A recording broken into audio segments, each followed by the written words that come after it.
Hi from Lee Valley. Don't turn this off, it's not a woodworking video. I'm just in my shop. I've been spending a lot more time in the shop, and I thought this might be a nice quiet place to do this devotion or share this thought. My wife and I live in the country, as some of you already know, and we live 10 miles from Espanola, and it's a neighborhood where you can't see your neighbors unless you drive down the road. So we're already living in a kind of isolation up here. But what I found in this difficult time with this COVID-19, that the few times that we're allowed to go to town a week, that people have been really open and really receptive. I've had no trouble starting conversations, never been that easy. The moment you get into a lineup and, you know, smile and greet, people want to talk, and so it's been encouraging that way. And I've always been trying to steer these conversations back to the Lord. And people are shaken, extremely shaken, because the scale of this thing is global, it's huge. And the coverage on television is with the news media, it's 24/7. And so on every corner, people are just completely bombarded with this, and very, very much shaken, and a lot of people afraid. And so there's opportunities. People are open to hear. I think of the other day, I was behind a young fellow from India. He's been in the country for 3 years, but how the conversation kept moving towards spiritual things, and he was open and he was receptive, because this is a big thing.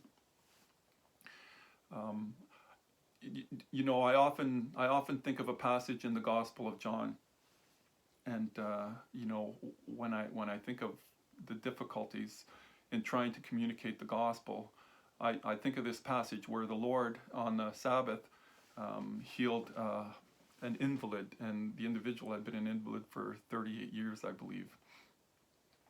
And the religious leaders took exception to him healing on the Sabbath. You know, they felt that he had broken the Sabbath, and they were angry. And you know, I love the Lord's response. He turned to them and said, "My Father has been working until now, and I'm working."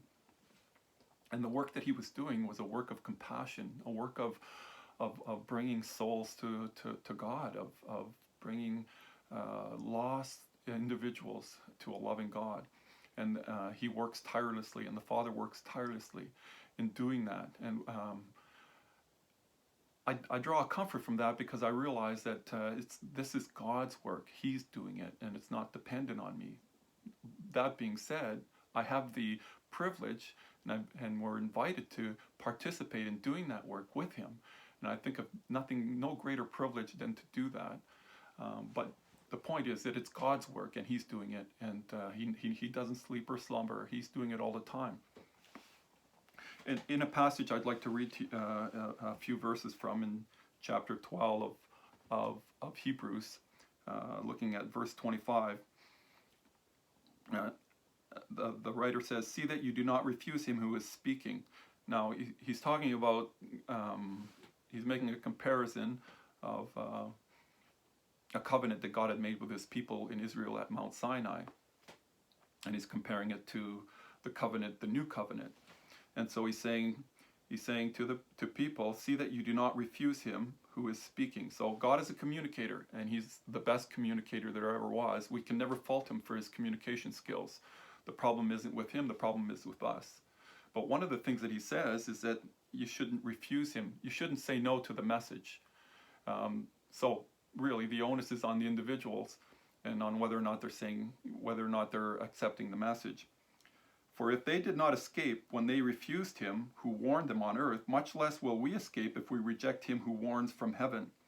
At that time his voice shook the earth, and now he has promised, 'Yet once more I will shake not only the earth, but also the heavens.' This phrase, 'yet once more,' indicates the removal of things that are shaken. That is, things that have been made, in order that the things that cannot be shaken may remain." So the imagery here is of grabbing a hold of something and shaking it violently. And everything that isn't solid, everything that isn't real, is falling off. So everything in this universe, everything on this earth, is going to be destroyed. It's going to be shaken into oblivion. It's going to be incinerated. And so the only thing that won't be shaken is the only thing that's real. And the only thing that's real is the Lord Jesus Christ. And the work that his Father has sent him to do, the work of redemption, the work of salvation. And so then he goes on to say in verse 28, therefore let us be grateful for receiving a kingdom that cannot be shaken. We have such confidence in knowing that we are in a kingdom that cannot be shaken. It won't be destroyed. Those that cling to this world, those that invest everything in this world are going to be sorely disappointed. How important it is for us to see the need to go and share the gospel with those around us at this time. Thanks.